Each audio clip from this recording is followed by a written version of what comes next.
पश्चिम महाराष्ट्रामध्ये high voltage लढती सुरू असताना देखील पोलिसांच्या काटेकोर नियोजनामुळे निवडणुका व्यवस्थितपणे पार पडल्या आणि कोल्हापूर परिक्षेत्राचे विशेष पोलीस महानिरीक्षक सुनील फुलारी यांच्या नेतृत्वामध्ये पोलिसांचं काटेकोर नियोजन पाहायला मिळालं।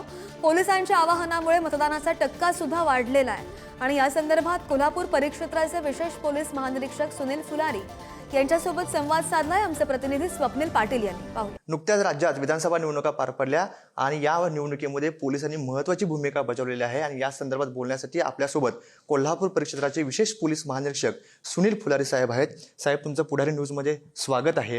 राज्यात विधानसभेच्या निवडणुका पार पडल्या। पश्चिम महाराष्ट्र हा तसा राजकीयदृष्ट्या संवेदनशील भाग आहे। या भागामध्ये कोणत्या पोलिसांसमोर आव्हानं होती आणि त्याला तुम्ही कसे सामोरे गेला? आपला हा जो भाग आहे पश्चिम महाराष्ट्राचा कोल्हापूर पुणे रेंज, ज्याच्यामध्ये सातारा, सांगली, पुणे ग्रामीण, सोलापूर ग्रामीण आणि कोल्हापूर हे 5 जिल्हे येतात। हा भाग संवेदनशील आहे। हा महाराष्ट्राचा प्रगत भाग आहे आणि राजकीयदृष्ट्या निवडणुकीच्या दृष्टीने संवेदनशील होता। त्यामुळे या भागात निष्पक्ष आणि निर्भीड वातावरणात निवडणुका पार पडणे हे खरोखर आव्हानात्मक होतं आणि यासाठी आम्ही बरेच पूर्वीच्या कालावधीपासून तयारी सुरू केलेली होती। याच्यासाठी आम्ही पूर्वनियोजन केलं होतं आणि पोलिसांचं कार्य कसं राहील या काळात शांतता ठेवणे, समाजकंटकांवर नजर ठेवणे, मनी पॉवर आणि मसल पॉवर यांना नियंत्रणात ठेवून त्यांच्यावर कायदेशीर कारवाई सतत करत राहणे हे मागच्या लोकसभा निवडणूक झाल्यापासून आम्ही तयारी सुरू केलेली होती। एकंदरीत कसं नियोजन होतं? कारण हा पश्चिम महाराष्ट्राचा कर्नाटक सीमे भागात येतो। काय नियोजन होतं? कशा प्रकारे पोलिसांची यंत्रणा उभी केली होती? हा आपला भाग सर्व दृष्टीने प्रगत आहे। इथे तंत्रज्ञान सुद्धा प्रगत आहे। या भागामध्ये आर्थिक सुबत्ता आहे। त्यासोबतच 3 जिल्ह्यांना लागून म्हणजे सांगली, कोल्हापूर आणि सोलापूर या जिल्ह्यांना लागून कर्नाटकाचे सीमा प्रदेश आहे। त्याच्यामध्ये विजयपुरा, कलबुर्गी आणि बेलगावी हे 3 जिल्हे आहेत। त्यानंतर गोव्यासोबत सुद्धा काही सीमा भागातून कोकण मार्गे आवागमन सतत चालू असतं। त्यामुळे या भागातून होणारी वाहतूक, त्यानंतर इथले उद्योगधंदे, त्याच्यानंतर इथचे राजकीय पक्ष, इथचे सामाजिक संघटना, त्यानंतर विविध प्रकारचे होणारी आंदोलने, राजकीय आणि सामाजिक कार्यकर्ते, मागील निवडणूक काळातील गुन्हे, 2019चे विधानसभा, लोकसभा, त्याच्यानंतर आताची लोकसभा 2024ची या काळात घडलेल्या घडामोडी, विविध आंदोलने, सामाजिक आणि धार्मिक जी काही प्रकरणं घडलेली आहेत त्यांचा अभ्यास करणे, मागील सर्व गुन्हेगारांची आकडेवारी काढणे, ज्या गुन्ह्यांमध्ये दोषारोपपत्र दाखल आहेत त्यांच्या पाठपुराव्यासाठी प्रयत्न करणे, जे नॉन बेलेबल वॉरंट्स आहेत त्यांचा अंमलबजावणी करून घेणे, फरारी आणि पाहिजे असलेले आरोपींची यादी अद्ययावत करणे, त्यांना शोध घेण्यासाठी विशेष पथके नेमणे, अवैध धंदे विशेषतः दारू, नार्कोटिक्स, अंमली पदार्थ आणि रोख रकमेची होणारी वाहतूक याला आळा घालणे यासाठी विशेष पथक नेमणे, चेकपोस्ट कुठे लावायची त्याची तयारी करणे आणि जे गुंड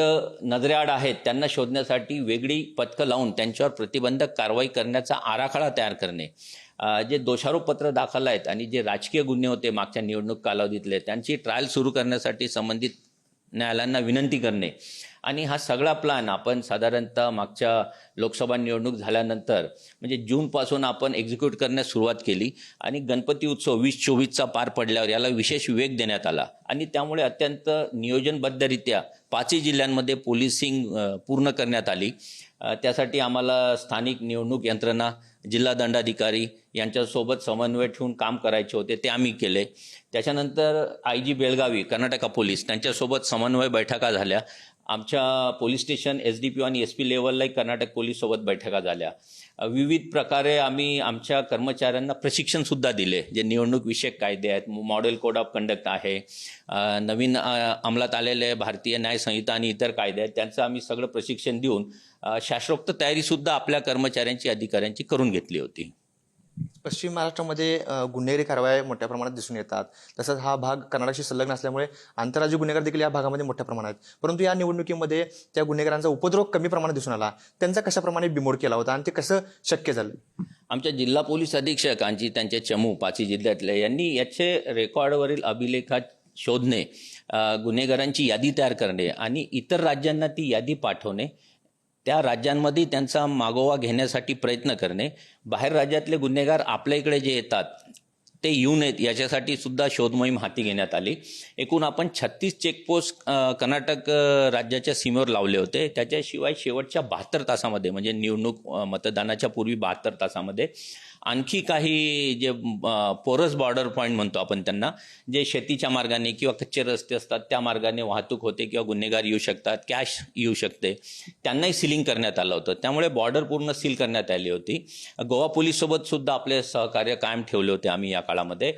गुन्हेगारी विषयक आणि गोपनीय वार्ता मिळेल याची आपण व्यवस्था केली होती. महाराष्ट्र राज्याचे RTOचे जे आयुक्त आहेत आणि दारूबंदी उत्पादन शुल्कचे आयुक्त आहेत यांच्यासोबत सुद्धा समन्वय ठेवून गोपनीय माहितीचे आदानप्रदान झालेलं होतं. त्यामुळे या काळात आपल्या इथे जवळपास 27 कोटीचे मालमत्ता, ज्याच्यामध्ये दारू, जवळपास 7 कोटीचे रोख रक्कम, त्याच्यानंतर अंमली पदार्थ, नंतर अग्निशस्त्र आणि इतर प्रकारचे साहित्य जे मतदारांना प्रलोभन देण्यासाठी वाटण्यात येते, अशा प्रकारे जप्ती केलेली आहे. आणि यामध्ये आपल्याला चेकपोस्ट, नंतर इंटर डिस्ट्रिक्ट चेकपोस्ट, त्याशिवाय फ्लाइंग स्क्वॉड, स्टॅटिक सर्व्हिलन्स पथक आणि विशेष पथक जे पोलीस अधीक्षकांच्या नेतृत्वाखाली होते, हे सगळ्यांनी सतत 1.5 महिना काम केलेलं आहे निवडणुकीची घोषणा झाल्यापासून. आणि याचा वचक त्यामुळे गुन्हेगार आणि गुन्हेगारी टोळ्यांवर राहिलेला आहे. त्याशिवाय प्रतिबंधक कारवाई मी सांगू इच्छितो की हजारोच्या संख्येत झाली. जे आपले रेकॉर्डवरचे गुन्हेगार होते त्यांची यादी बनवण्यात आली आणि त्यांना बॉन्ड घेणे, त्यांचे जमानतदार घेणे, त्यांना हद्दपार करणे, डिटेन्शन MPD अंतर्गत, नंतर टोळ्यांची असतील तर संघटित गुन्हेगारीचा कायदा आहे महाराष्ट्राचा, त्याच्या अंतर्गत त्यांना प्रॉसिक्यूट करणे, नंतर तात्पुरत्या काळासाठी त्यांना मॅजिस्ट्रेट कस्टडीमध्ये ठेवणे, त्याशिवाय शेवटचे 2 किंवा 3 दिवसासाठी ज्यांना मतदानाचा हक्क आहे तो बजावून देऊन त्यांना सर्व्हेलन्सखाली ठेवणे, त्यांना काही वेळासाठी त्या हद्दीबाहेर घालवणे, हे सगळे उपाय करण्यात आले. आणि त्याच्यासाठी सगळ्यांनी आपापल्या शक्तीने कायद्याची जी काही अंमलबजावणी करायची होती, कायद्यातले अधिकार होते ते वापरण्यात आले. आणि त्याचा परिणाम हे गुन्हेगारी तत्व, मसल पॉवर, मनी पॉवर हे नियंत्रणाखाली राहिलेत. आणि आपल्या इथे वोटिंगच्या दिवशी, मतदानाच्या दिवशी अत्यंत शांततामयरित्या 5 जिल्ह्यांमध्ये लोकशाहीचा हक्क, मतदानाचा हक्क नागरिकांनी बजावलेला आहे. यावेळीच्या विधानसभा निवडणुकीमध्ये मतदानाचा टक्का वाढल्याचं आपल्याला पाहावयास मिळालं. पश्चिम महाराष्ट्रामध्ये अधिक टक्केवारी आहे, विशेषतः कोल्हापूरमध्ये टक्केवारी वाढल्याचं पाहावयास मिळतं. यामध्ये पोलिसांची नेमकी कोणती भूमिका आहे, काय उपाययोजना केल्या होत्या किंवा काय आव्हानं केली होती? अगदी बरोबर. यामध्ये कोल्हापूर जिल्हा महाराष्ट्रात माझ्या माहितीप्रमाणे प्रथम क्रमांकावर आहे मतदानासाठी. यामध्ये जेव्हा निवडणूक आयोगाने बैठक घेतली होती आणि प्रमुख निवडणूक आयुक्त आणि इतर उच्च अधिकारी त्यामध्ये समाविष्ट होते, तर महाराष्ट्रामध्ये मतदानाची टक्केवारी वाढवावी यासाठी प्रयत्न करण्याचं ठरलं होतं. आणि त्यासाठी विशेष आवाहन करण्यात आलं होतं, आणि विशेषतः मेट्रो भागामध्ये. तर आपण बघाल तर कोल्हापूर प्रथम क्रमांकावर आहे. नंतर इतरही सातारा, सांगलीसुद्धा महाराष्ट्रात आघाडीवरच आहे. तर 5 जिल्ह्यांची सरासरी ही बहुतेक उच्च स्तरावरच आहे.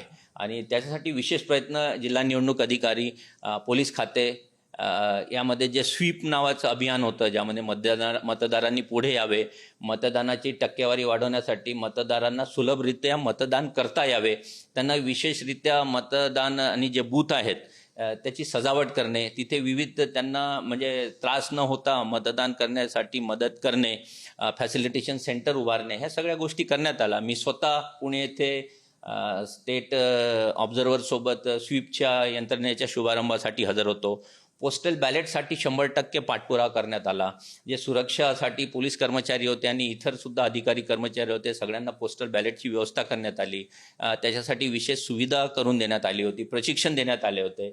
नागरिकांना पुढे येण्यासाठी 5 जिल्ह्यामध्ये पोलीस अधीक्षक आणि जिल्हा निवडणूक अधिकारी, जिल्हा दंडाधिकारी, RO ARO यांच्यामार्फत आवाहन करण्यात आले होते. या सगळ्याचा परिणाम चांगला झाला आणि मतदारांनी निष्पक्षपणे, निर्भीडपणे मतदानाचा हक्क बजावला. मी जेव्हा मतदान बूथला भेटी दिल्या तर मला जाणवलं की तरुणी जे विशेषतः पहिल्यांदा मतदान करण्यासाठी येत आहेत त्यांनी उत्साहाने मतदानात भाग घेतला. दिव्यांगांसाठी विशेष सुविधा होती, ज्येष्ठ नागरिकांसाठी सुद्धा विशेष सुविधा करून देण्यात आली होती. त्या सगळ्यांचा लाभ सगळ्या महिला वर्ग आहेत, तरुण वर्ग आहेत आणि सिनियर सिटीजन्स आहेत यांनी घेतला आणि मतदानाची टक्केवारी पश्चिम महाराष्ट्रात चांगली राहिलेली आहे.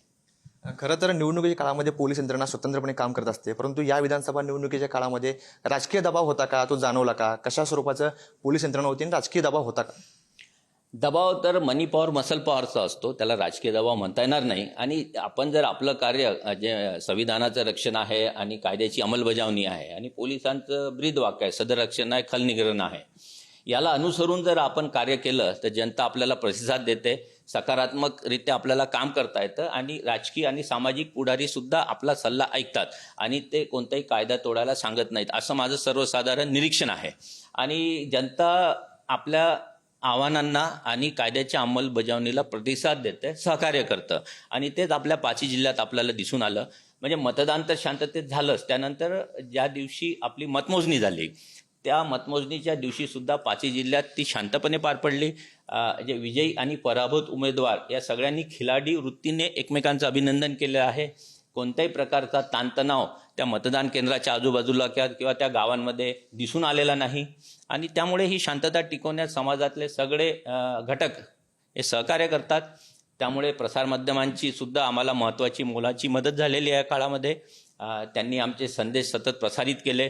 मी सुद्धा मतदानाची टक्केवारी वाढवण्यासाठी आवाहन केलं होतं, त्यालाही चांगला प्रतिसाद मिळाला. त्यामुळे एकंदरीत दबाव हा वेगळ्या कारणासाठी आपल्या मानसिक परिस्थितीवर अवलंबून असतो आणि तो न घेता आपण सहज विधायक कार्य करू शकतो. याच निमित्ताने शेवटचा प्रश्न, जनतेला आणि पोलीस यंत्रणेला काय संदेश द्याल? माझे जनतेला आव्हान आहे, म्हणजे सर्वप्रथम तर मी धन्यवाद देतो जनतेला 5 जिल्ह्यातल्या की त्यांनी हा अतिशय अटीतटीचा काळ होता आणि तो विधायकरित्या शांततेत पार पाडण्यासाठी प्रशासनाला, पोलीस खात्याला सहकार्य केलं, त्याबद्दल मी त्यांचा आभारी आहे. असंच सहकार्य आपण यापुढेही करावं अशी मी आपल्या सगळ्यांना विनंती करतो. आणि लोकशाहीच्या या उत्सवात सहभागी आपण झालात, यापुढे अशाच प्रकारे लोकशाहीच्या कोणत्याही उत्सवामध्ये आणि कायद्याच्या संरक्षणासाठी आपण सगळ्यांनी पुढे यावे, आम्हाला सहकार्य करावे. म्हणजे समाजात सलोखा आणि शांती नांदण्यासाठी आम्हाला आपल्या मदतीने कार्य करता येईल आणि पोलीस खातं सदैव तत्पर राहून आपल्या कोणत्याही हाकेला ओ देईल अशी मला आशा आहे. आपण केव्हाही आमचे वरिष्ठ अधिकारी, पोलीस निरीक्षक, पोलीस अधीक्षक यांना संपर्क साधावा. आम्ही आपल्याला नेहमी मदत करत राहू. नक्कीच. तर हे होते कोल्हापूर विभागाचे विशेष पोलीस महानिरीक्षक सुनील फुलारी यांच्या नेतृत्वामध्ये पश्चिम महाराष्ट्रामध्ये कोणताही अनुचित प्रकार न घडता सुरळीतपणे निवडणुका पार पाडण्यात आलेल्या आहेत. कॅमेरामॅन ओंकार वळवडेसह स्वप्नील पाटील, पुढारी न्यूज, कोल्हापूर.